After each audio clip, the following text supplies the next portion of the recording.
Om Namo Bhagavate Vasudevaya. Om Namo Bhagavate Vasudevaya.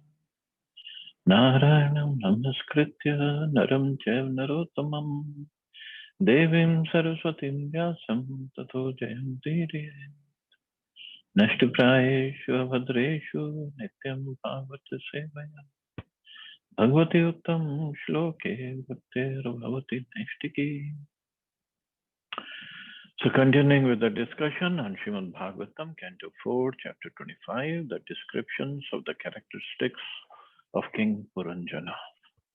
Text number 24 onwards. So Narad Muni is further speaking to Maharaj Priya, Maharaj Kachin Barhi Shat, and describing the city of nine gates, and then this intelligence as the beautiful woman. And yesterday, as we know how he said, the family members are the few, the wife and the kids. So further he is speaking, Stano Vyanjit Kaishoro Sambrito Nirantaro Vastrantena Niguhantim Vridya Gajgaminim. With the end of her sari, the woman was trying to cover her breasts, which were equally round and placed side by side. She again and again tried to cover them out of shyness while she walked exactly like a great elephant. The two breasts represent attachment and envy, the symptoms of rag and dvesh. Attachment and envy are described in Bhagavad Gita. Attraction and repulsion for sense objects are felt by embodied beings, but one should not fall under the control of senses and sense objects because they are stumbling blocks on the path of self-realization. So our intelligence can be controlled by this attachment and repulsion, and then we get entrapped, or they are the stumbling blocks. We cannot go further. These representatives of attachment and envy are very much unfavorable for advancement in spiritual life. One should not be attracted by the breasts of young women. The great Saint Shankaracharya has described the breasts of women, especially young women, as nothing but a combination of muscles and blood. So one should not be attracted by the illusory energy of raised breasts and nipples. They are agents of Maya meant to victimize the opposite sex. Because the breasts are equally attractive, they are described as samvrito. The sex impulse remains in an old man's heart also, even up to the point of death. To be rid of such agitation, one must be very much advanced in spiritual consciousness. So that is the only way we can get over this attachment or the attractiveness towards opposite sex. In fact, Prabhupada has once explained a story of Akbar and Birbal. So Akbar asked Birbal that, Birbal, how long this desire for sense gratification go on? Till what time it goes on? And how long one is suffering? So Birbal said, Maharaj, even if somebody is on his deathbed, and he's old person on his deathbed, this desire for sense gratification still goes on, especially the attraction towards the opposite sex. Akbar said, no, how is it possible? No, when somebody is old, his senses are not working properly, and if he is on deathbed, how he can be attracted to the opposite sex? So Birbal said, okay, I'll explain to you in a while, in few days. So it so happened that they got the message that one old person, and he was an old servant of Maharaj Akbar, he was about to die. He was on his deathbed. So Birbal told Maharaj that, Maharaj, let us go over there to see him. He He was your old faithful servant. So Akbar said, okay. And the person who was going to die, must be in his 90s or so. But Birbal said, Maharaj, why don't you take your young daughter with you as well? Akbar said, what's the point? Why should I take my young daughter with me? I'm going to see a dying person. People said, no, please take. Yes, take. So Akbar respected Birbal so much. He said, okay, let me take. So when they entered the room of this person, 90 some years old person who was about to die, and he saw Akbar Birbal coming, but he was constantly looking at the young daughter of Akbar. Although he was speaking to Akbar, but he was speaking with Akbar, but he was looking at this daughter. So then Akbar understood, even up to the point of death, this desire does not go away. And actually, these desires are the ones that make us take birth again and again. And at one place, I don't know if we have already covered that, or maybe we'll cover it in the future. Prabhupada did say that almost like 95% of men in this life, they're going to take birth as women in the next life, and 95% of women in this, they're going to take birth as men next life. Because they are so much attracted to the opposite sex. They're always thinking of the opposite sex. So whatever our consciousness is at the time of death, that is what we're going to take that body. So rather, as a devotee, we have to understand where I don't want to be born as a man or a woman or anything. Opposite sex could be in any species of life, not just human beings. I don't want to be born. I just want to get out of here. So for that, we have to work hard. We have to work hard. Only person of attraction should be Radha and Krishna or their servants, and not in a wrong way, but in a mood of service. That attraction is a correct attraction. But so also Prabhupada and other Goswamis have also written that sometimes we devotees, we who are struggling on the path of bhakti, in the beginning stages, we are so much in the beginning stages, that sometimes we feel like reading these internal or confidential pastimes of Radha and Krishna. Why they are considered confidential? Because when we read them, and if we are not pure enough, then it is possible, very much possible, that because their pastimes are completely pure and spiritual, it's completely love. There's no tinge of lust in that, not even a tinge. But we can develop lusty desires by reading or hearing those loving, confidential pastimes of Radha and Krishna, or Krishna's pastimes with his gopis. And Prabhupada said, if this thing happens, we should be very, very much aware of that, and then we stop reading those pastimes right away, because we are not qualified yet. So that is one of the benchmarks of understanding where is our qualification. So point is, we should get qualified. And once we're qualified, those pastimes will be automatically revealed to us. There are many, many Rasik Bhaktas, Rasik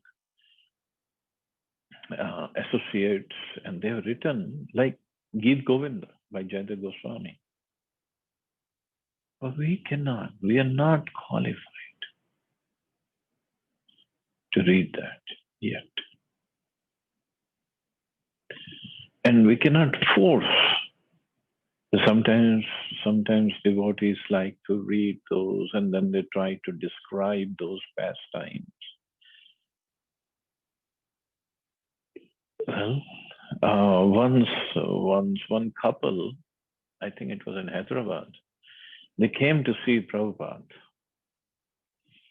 and they asked Prabhupada, can you, I mean, you're only talking about soul and the body and nothing else. So can you tell us about the internal or those confidential pastimes of Radha and Krishna? Prabhupada avoided that question and he continued to give his lecture on soul and the body. You're not this body, you're spirit soul. They again asked. Prabhupada again avoided that question. Third time they asked. And Prabhupada said, well, those pastimes are for very qualified devotees. That couple said, oh, Swamiji, we are qualified. Prabhupada said, you might be qualified. I'm not qualified to speak those pastimes.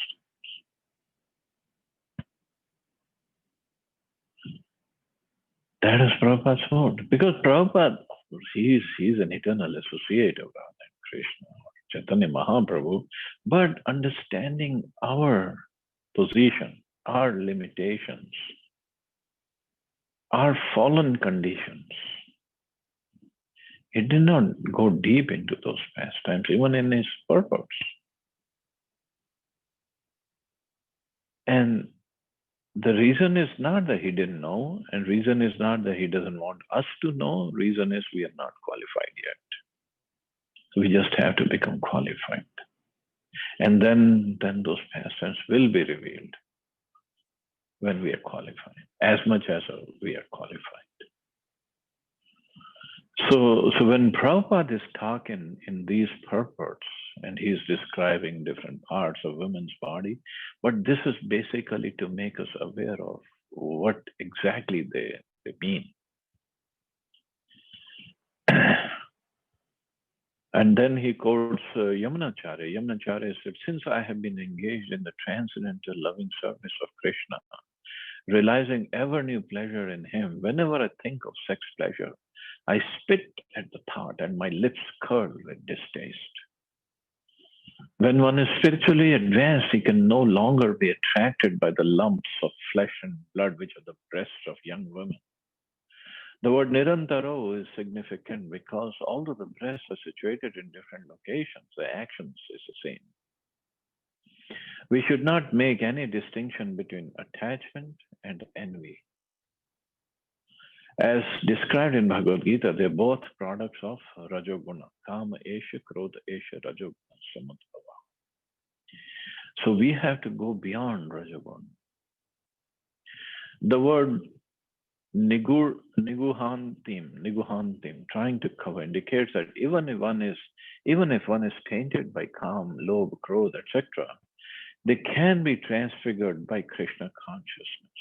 In other words, one can utilize Kama, lust, for serving Krishna. Being impelled by lust, an ordinary worker will work hard day and night. Similarly, a devotee can work hard day and night to satisfy Krishna. Just as karmis are working hard to satisfy Kama, Krodha, a devotee should work in the same way to satisfy Krishna. Similarly, Krodha, anger, can also be used in the service of Krishna when it is applied to the non-devotee demons. Hanumanji applied his anger in this way. He was a great devotee of Lord Ramchandra, and he utilized his anger to set fire to the kingdom of Ravan, a non-devotee demon. Thus, Kama, lust, can be utilized to satisfy Krishna, and Krodha can be utilized to punish the demons. When both are used for Krishna's service, they lose their material significance and become spiritually important. So Kama, Krodha, these are all they're all products of Rajogun, mode of passion. So anything can be used in the service of Krishna, but we have to be very conscious of that. Hanumanji, he burned down whole Lanka, but he was very much aware what he was doing. He wasn't just angry out of for his own sake.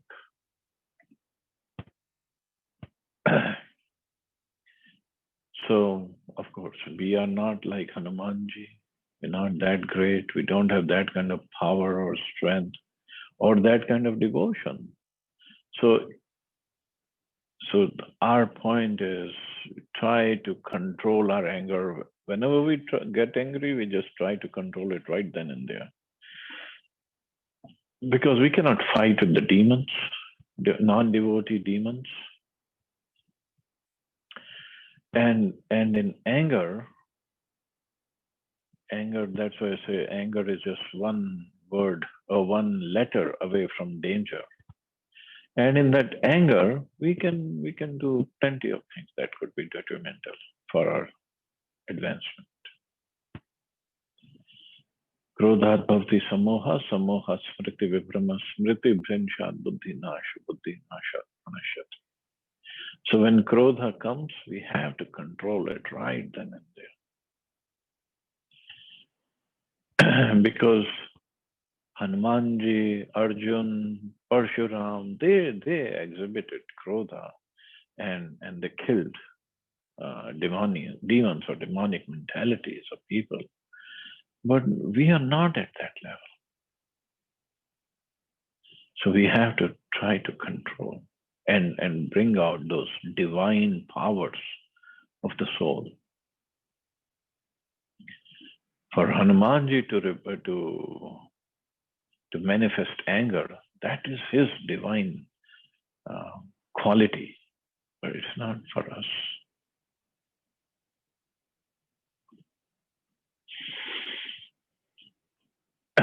And at the same time, we have to use everything in the service of Krishna. Everything, every quality, every desire of ours. And slowly, slowly, slowly we'll get purified.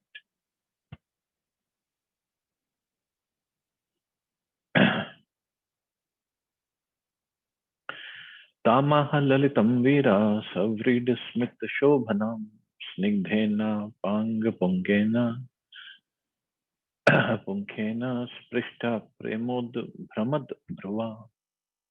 Puranjan, the hero, became attracted by the eyebrows and smiling face of the very beautiful girl and was immediately pierced by the arrows of her lusty desires. When she smiled shyly, she looked very beautiful to Puranjan, who, although a hero, could not refrain from addressing her. Every living entity is a hero in two ways. When he is a victim of the illusory energy, he works as a great hero in the material world, as a great leader, politician, businessman, industrialist, etc. And his heroic activities contribute to the material advancement of the civilization. One can also become a hero by being master of the senses, a Goswami. Material activities are false heroic activities, whereas restraining the senses from material engagement is great heroism. So material activities are false heroic activities because people spend so much of time and energy to make some material invention or discovery, whatever they are trying, and to, like Prabhupada said, contribute to the material advancement of civilization. But it takes lots of effort and time. And practically these people, if somebody is a businessman, he basically lives that business 24 hours a day. Whether he wants to make more and more money and expand his business and have more people working under him, and then he wants to crush the opposition or the competition, and then he wants to make more and more shops or factories and more cities and try to sell more products. It just goes on and on and on and on. There's no end to it. And in the end, what? What is he going to take with him?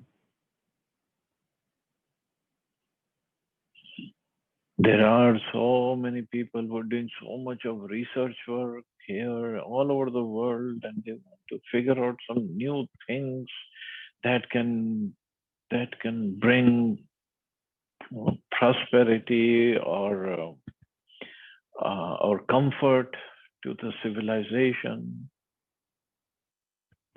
But comfort to the civilization. Whether now, if I fly from America to India in a plane that takes whatever 16 hours, or if I fly from America to India in a plane that takes only 3 hours, what's a big deal if we really think about it? And we waste so much of time and energy in that we forget the real goal of life.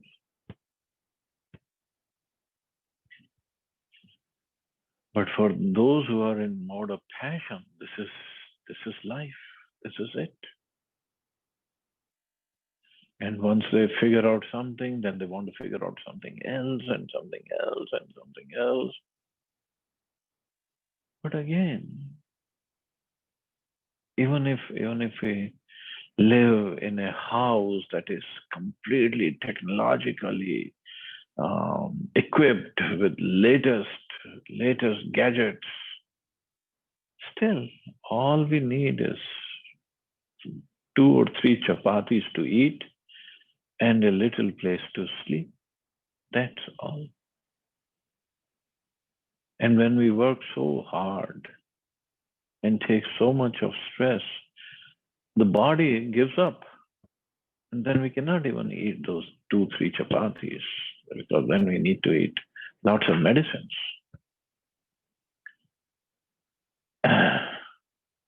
And if we have lots of money and medical facilities, and then we can live long life. You know, Michael Jackson, famous singer and star, he was really billionaire or maybe more than that. He had so much of money. He had, I don't know, 100 some doctors checking on him every single day, checking all the parameters of the body and making sure everything is by the book. But still, he died. One day he just died. That's it. So how do we explain that? So all these material activities are false heroic activities. They don't bring real happiness. And we think we are controlling the material energy. Cannot.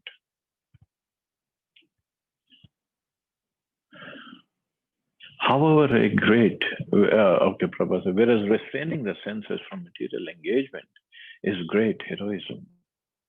However, a great hero one may be in the material world, he can be immediately conquered by the lumps of flesh and blood known as the breasts of women. In the history of material activities, there are many examples, like the Roman hero Antony, who became captivated by the beauty of Cleopatra. Similarly, a great hero in India named Baji Rao became a victim of a woman during the time of Maharashtrian politics, and he was defeated. So Prabhupada talked about Peshwa Baji Rao. So Baji Rao also, great warrior. He had fought, I think, 43 or 44 wars, and he was never defeated. But he became attracted to women. And that's it. It was done. From history, we understand that formerly politicians used to employ beautiful girls who were trained as Vishkanya.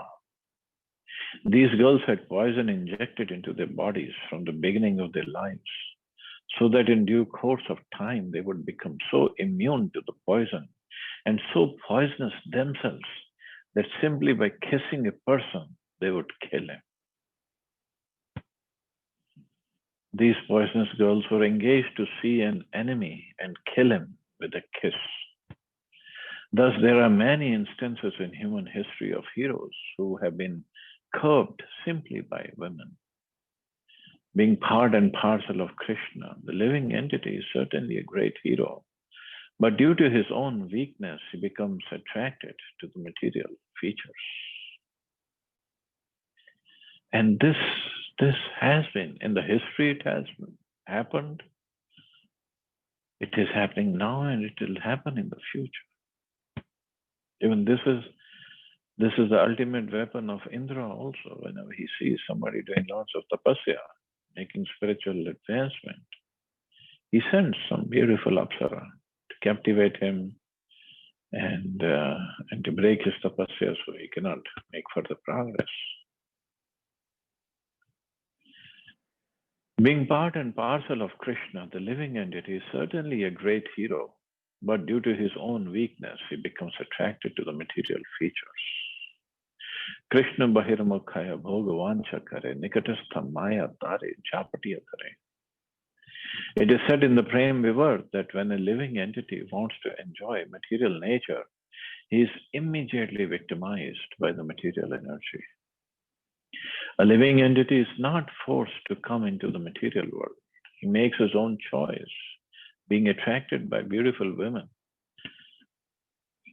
Every living entity has a freedom to be attracted by material nature or to stand as a hero and resist that attraction. It is simply a question of the living entities being attracted or not being attracted.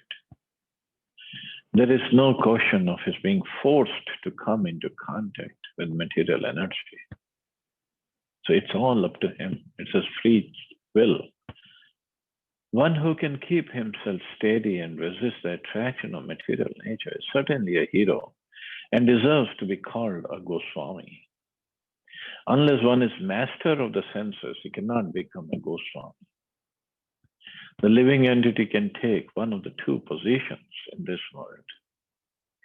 He may become a servant of his senses, or he may become master of them. By becoming a servant of the senses, one becomes a great material hero. And by becoming master of the senses, he becomes a Goswami or spiritual hero. And by becoming servant of the senses, one can become a great material hero, yeah. But what will happen? Next life, and next life, and next life. So it's better to become master of the senses and become a spiritual hero. Okay, here Prabhupada, or here in the shloka, is talking about the beautiful woman, and Prabhupada, of course, that beautiful woman, according to allegory, it's an intelligence. But even if you look at the beautiful woman as women, like Prabhupada explained in the purport, and getting attracted by the flesh and the things made of flesh and blood. But this is gross desires to enjoy somebody. Now there are subtle desires as well. And subtle desires are actually more disturbing or more strong, because those subtle desires can be there even if that person is not in front of us.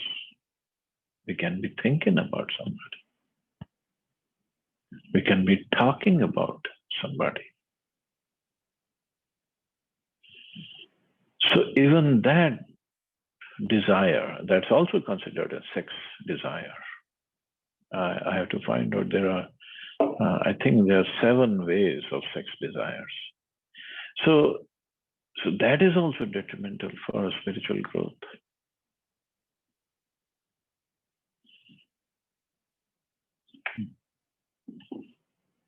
So one has to be very, very careful. That's all. And then again, this is Kali Yuga. We hardly have control over the mind. We are working hard to control our mind. We are working hard to chant and just take darshan of the Lord and do all that Prabhupada is saying. So all we have to do is continue with that. Keep on continuing with more and more determination, prayerful mode, falling at the lotus feet of the Lord, lotus feet of the Vaishnavas, that I have no control over my mind, my thought process. Please bless me. Please bless me. And then hopefully there is some chance. There's a hope against hope, actually. There's chance we can not fall victim. And at the same time, in Kali Yuga, there is every chance of a person falling victim. So we should not be looking down upon them. We should be treating them with lots of compassion, lots of love and compassion. And this is what Krishna is expecting from us. How much compassion Prabhupada had for his followers.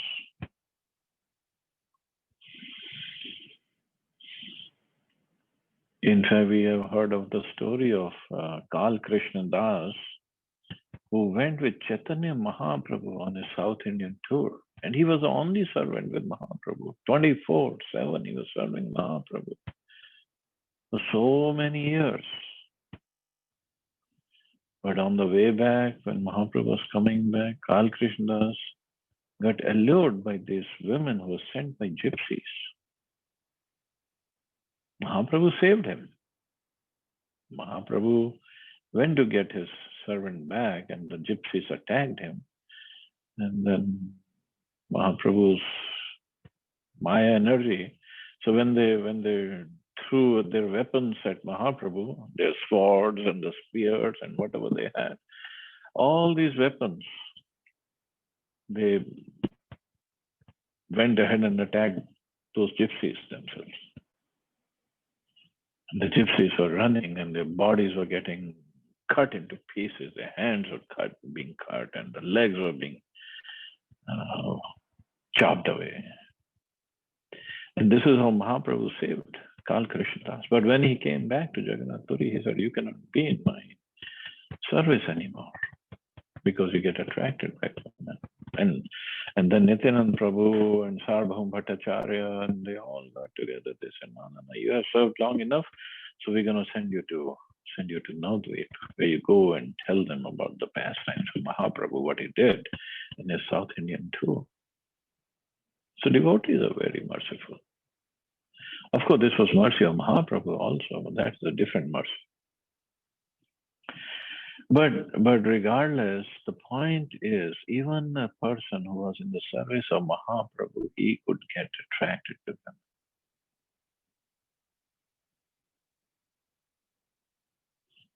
So it can happen with anybody. So all we have to do is show love and compassion. That's all. And not just women, it could happen with Mataji is towards men, or it could be just subtle sex desire also. It can happen. We just have to help everybody. Katvam kanjal palakshakshi kasyasi kutah sati imamap purim bhiru kim chikirshasi shansme. My dear lotus-eyed, kindly explain to me where you're coming from, who you are and whose daughter you are. You appear very chaste. What's the purpose of your coming here? What are you trying to do? Please explain all these things to me. So King Puranjan is talking to this beautiful woman who was, so soul is talking to intelligence. The first aphorism in the Vedanta Sutra is Athata Brahma Jigyasa. In the human form of life, one should put many questions to himself and to his intelligence. In the various forms of life, lower than human life, the intelligence does not go beyond the range of life's primary necessities, namely eating, sleeping, mating, and defending. Dogs, cats, and tigers are always busy trying to find something to eat or a place to sleep, trying to defend and have sexual intercourse successfully. In the human form of life, however, one should be intelligent enough to ask what he is, why he has come into the world, what his duty is, who's the supreme controller, and what's the difference between dull matter and the living entity, etc. There are so many questions, and the person who is actually intelligent should simply inquire about the supreme source of everything, Athatu Brahma Jigyasa. A living entity is always connected with a certain amount of intelligence, but in the human form of life, the living entity must inquire about his spiritual identity. This is real human intelligence. It is said that one who is simply conscious of the body is no better than an animal, even though he be in the human form. In Bhagavad Gita, Shri Krishna says, Sarvasya Chaham Iti Sannivishto. I am seated in everyone's heart, and from me come remembrance, knowledge, and forgetfulness. In the animal form, the living entity is completely forgetful of his relationship with God. This is called apohanam, or forgetfulness. In the human form of life, however, consciousness is more greatly developed, and consequently, the human being has a chance to understand his relationship with God. In the human form, one should utilize his intelligence by asking all these questions, just as Puranjan, the living entity, asking the unknown girl where she has come from, what her business is, why she is present, etc. So Puranjan, or soul, is asking these questions to the intelligence, who you are, whose daughter you are, means where have you come, who's your, where did you originate from? What's the purpose of your coming here? What are you trying to do? Means this purpose is that these are the inquiries about Atma Tattva, self-realization. And conclusion is that unless a living entity is inquisitive about self-realization, he is nothing but an animal. So the intelligence that King Puranjan, or the soul, is talking to. So now the intelligence could be material or spiritual intelligence. So right now he is dealing with material intelligence, but he's a self-realized soul. Looks like he's spiritually advanced, and he wants to know more. And another part, now this allegory, this example is given by Narad Muni to King Prachin Barhishat, who was doing all these fruitive karma-khandiya activities, the sacrifices, to enjoy more. But Narad Muni understood. He's an advanced person spiritually. First of all, he comes in the line of Dhruva Maharaj, and then he had 10 sons, Prachetas, who were very spiritually advanced. So King Prachin Barhishat must be spiritually advanced. But somehow or other, he was inclined, or he was attracted to do those karma-khandiya sacrifices to enjoy materially. But he is spiritually advanced. And that's why slowly Narad Muni will take him towards that spiritual knowledge. Ka ete anupatha yeta ekadash mahabhata etava lalana subhru ko ayam te ahi pura saraha. My dear lotus-eyed, who are those 11 strong bodyguards with you? And who are those 10 specific servants? Who are those women following the 10 servants? And who is the snake that is preceding you? The 10 strong servants of the mind are the 5 working senses and the 5 knowledge gathering senses. All these 10 senses work under the aegis of the mind. The mind and the 10 senses combine to become 11 strong bodyguards. The hundreds of women under the jurisdiction of the senses are addressed here as Lalana.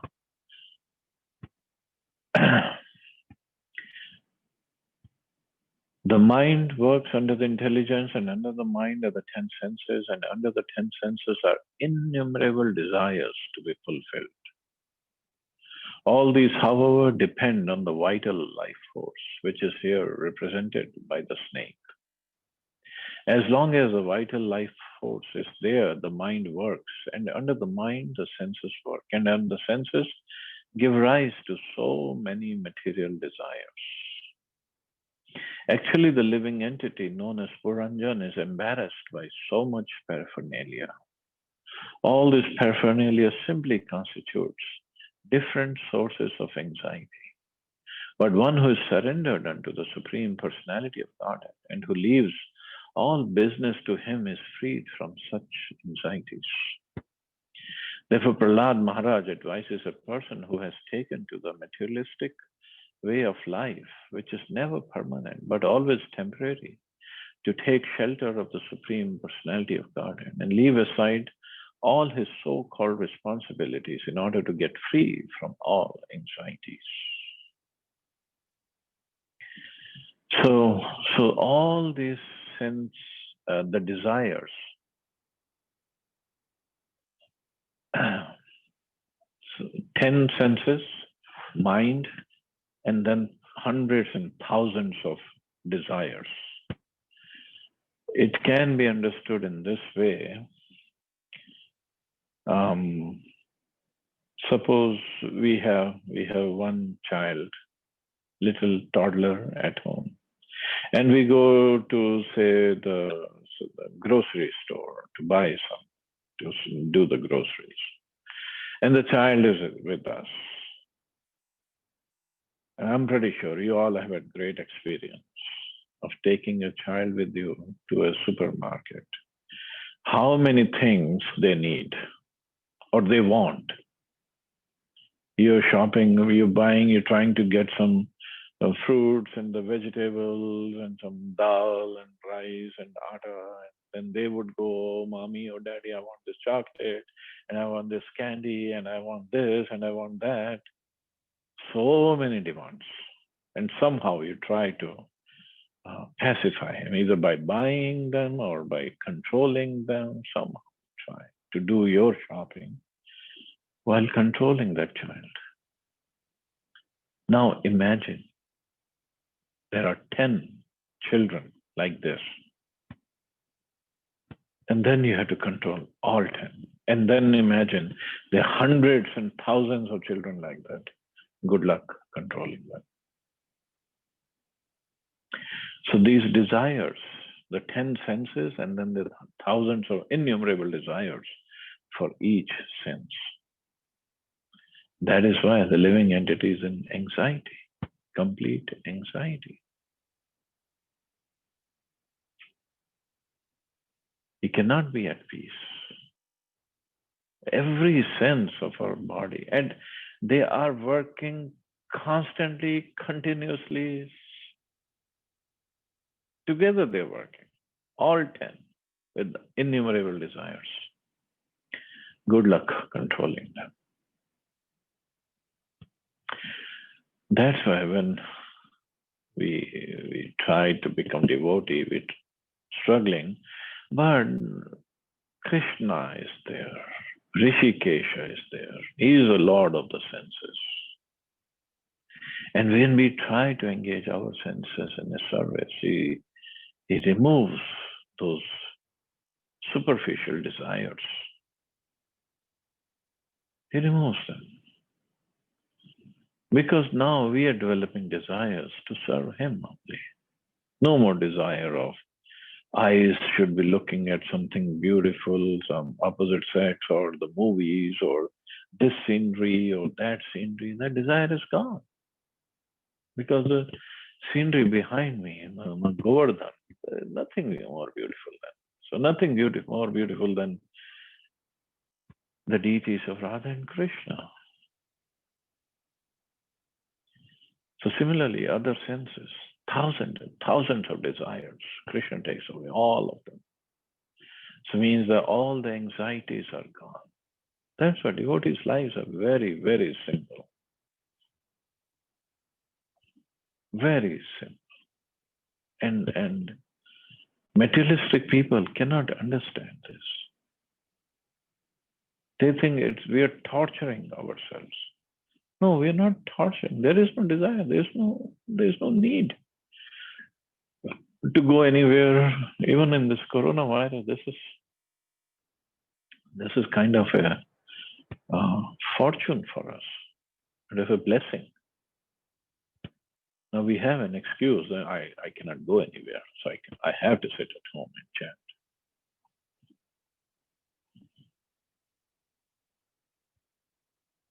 So this is what happens in devotee's life. Slowly, slowly, slowly, all the desires are, everything is gone. Nothing but Krishna is left. Him and his name, his service, that's it. His katha.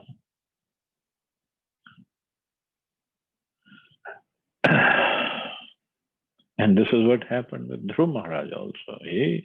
6 months, he did wonderful tapasya. And then when the Lord appeared, although he had the desire that he wanted a kingdom even better than Lord Brahma, when the Lord appeared, he said, no, I was looking for broken pieces of glass, but now I got the real diamond like you. I don't need those broken pieces of glass. Although Lord gave him the kingdom better than Lord Brahma. He gave him a Vaikuntha planet. But by that time, Dhruv Maharaj had no desire to enjoy it. He just, okay, I'll be the king just to satisfy you, just to serve you. No desire to enjoy that kind of kingdom. So this is what bhakti does. Of course, those who are not in this path, on this path, they cannot understand. You guys are socially dead. You guys are good for nothing. Materially, yeah, great. That's the best analysis of a devotee. So anyway, we'll stop here. See anybody has any questions or comments.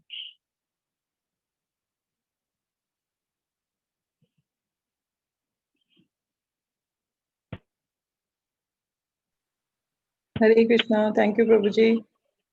Thank you, Anton. Recently I got a title of boring person. Welcome to the club. So the moment you said the socially dead, I was just absolutely right.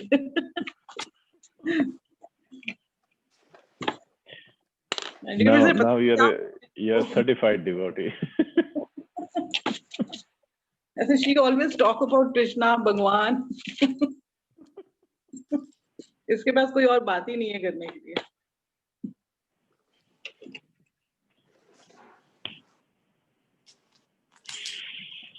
उसके ऊपर है भी क्या माता जी? Everything is waste. Yeah, but people don't understand this. Other people, they don't understand this. Yeah.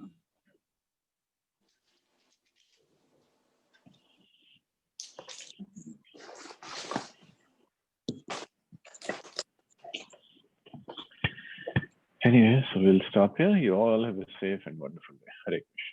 Jai Shri Ram. Hare Thank you, Krishna. Prabhuji. Jai Srila Prabhupada. Thank you, Prabhuji.